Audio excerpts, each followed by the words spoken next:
Stealth in Kingdom Come Deliverance 2 is more than just crouching, stealing, and executing sneaky takedowns. It's about being one step ahead of your enemies and making sure that you always have an upper hand. And one way to do this is using the various poisons in the game to destabilize, maim, and eliminate your enemies.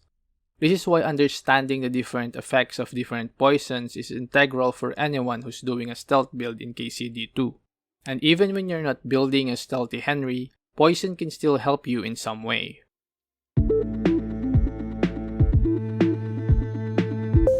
So let's start with Bane Poison.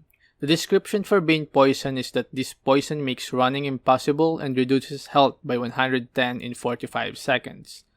So as it says, enemies hit with Bane Poison won't be able to run towards Henry and will have their HP drained. Since the max HP in the game is 100, the Bane Poison will actually kill an affected enemy. With a standard quality poison, the time it takes is 45 seconds. But with higher quality, the poison can kill enemies even faster. Strong Bane Poison kills a full HP enemy in 30 seconds while the Henry quality kills in 15 seconds. Do note that these seconds are for draining enemies with 100 health. Obviously, if you inflict damage to an enemy with either your arrow or weapon, the time to kill will be faster. It also states that this poison is suitable for cooking rather than applying to weapons. I think this disclaimer is merely a reference to how you can only coat 6 arrows with 1 Bane Poison bottle. But if you have a Henry quality Bane Poison, the number of arrows increases a bit. This is significantly lower when you compare it to how you can coat a couple of dozen arrows with 1 bottle of other poisons like the Dollmaker. Still, since Bane Poison will surely kill infected enemies, I think it is still worth it to use it on weapons. Next, let's talk about the Dollmaker Poison. The Dollmaker Poison's description is that it makes running impossible and reduces all weapon skills by 3. It also gradually reduces health by 20. For strong Dollmaker Poison, the weapon skills reduction is 4 and reduces health by 30. With the Henry's Dollmaker Poison, weapon skills are reduced by 5 and health is drained by 50 points. While the Dollmaker seems inferior compared to the Bane Poison when it comes to damage, the advantage of using this poison is that you can coat more arrows with it. This is especially true if you have the Poison Specialist perk, which also increases the number of arrows you can coat with poison. One bottle can coat 30 or more arrows, which is like 5 times more than one Bane Poison bottle can do. And if you think about it, if you're already shooting enemies with arrows, you'll likely be inflicting damage as well. So you might just need to shoot them twice or thrice with your poisoned arrows. The last poison available in the game is the Lullaby Potion.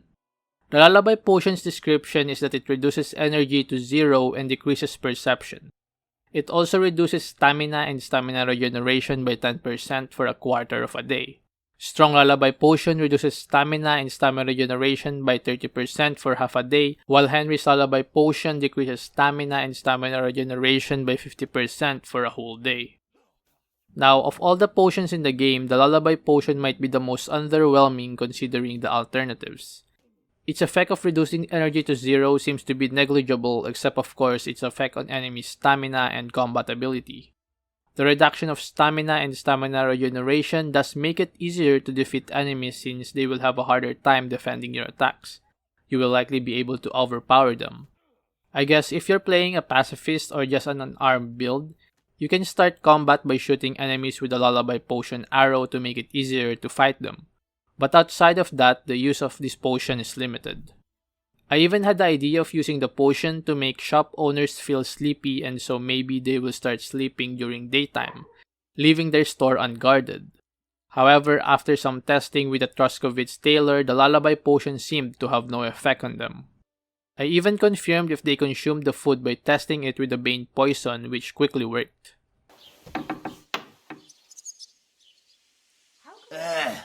It's starting to stink. Hey. The main way to use any poison is by coating your melee weapon or your arrows. You'll have to go to your inventory and then press the apply button.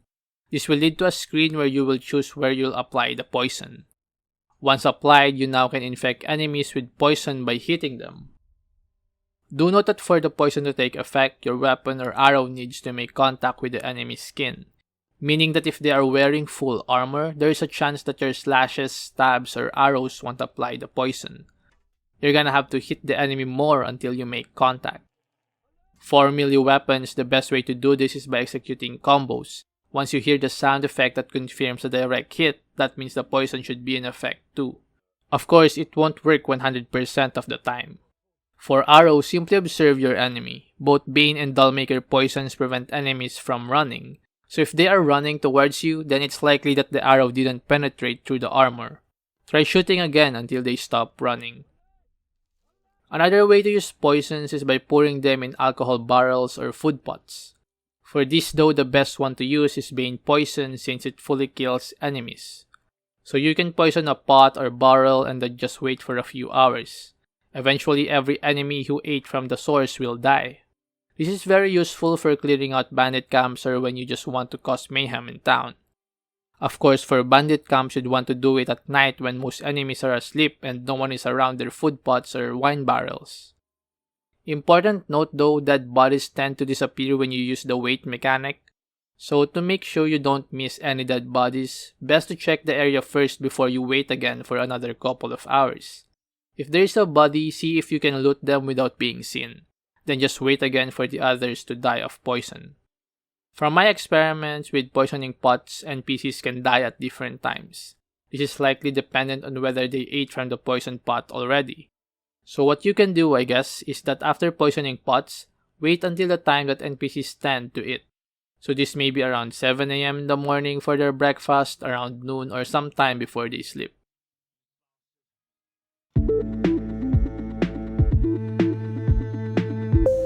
So the only way I know how to remove poison from weapons is by using the grinding stone. Of course, this is only for melee weapons with sharp blades. I did try to see if over time the poison disappears. However, I made it to like day 14 or 15 but the poison on my weapon still remained. So as of now, I am only sure that you can remove poison from melee weapons via a grinding stone. For arrows, maces, bolts, and pole arms, there is currently no way of removing them as far as I know.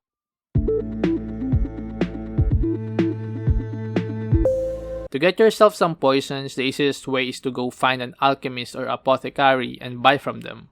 If you don't have money though or you just don't want to spend your groschen, another way is to gather ingredients for them. I won't be showing how to brew each poison since I'm sure there is already a video out there showing how to brew each potion.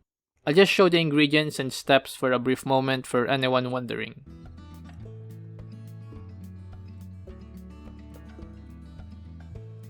Also, if you can't find a certain ingredient for a certain potion, going to any herbalist or apothecary should allow you to get your hands on them.